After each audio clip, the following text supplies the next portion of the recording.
Maglinis tayo ng pambansang pulutan ng Pinas, ang calamares. Una muna tanggalin natin ang ulo ng squid. Ayan, hinata ko lang po dahan-dahan.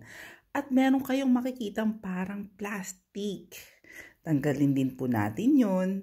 At pagkatapos, ayan na, tatanggalin na natin ang balat. Napakadali lang basta kailangan dahan-dahan lang. Inumpisahan ko dun sa pinakabuntot. 2 piraso yun at kailangan talaga as in dahan-dahan lang para hindi mapunit yung balat. Kita nyo, pag dinahan-dahan nyo, buo nyo siyang matatanggal. Inuunti-unti ko lang tanggalin at ayan, 'di ba, malinis na. So, para makasigurado tayo na wala ng lamang loob, syempre dinouble check ko yan.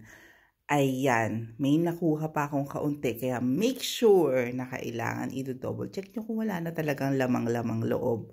At pagkatapos, ayan, malinis na. Napaka-importante po na pagkatapos nyan ay kailangan hugasan nyo siya sa malamig na tubig para matanggal po talaga lahat ng dumi. Wait, may tipa po ako. Isang tipo pala, ang ginagawa namin calamares, yung baby po talaga, yung maliliit. Kasi ito, pag pinrito mo ng ilang segundo, as in malutong na malutong po siya. Kesa dun sa malalaki ng calamares. So, importante po yun.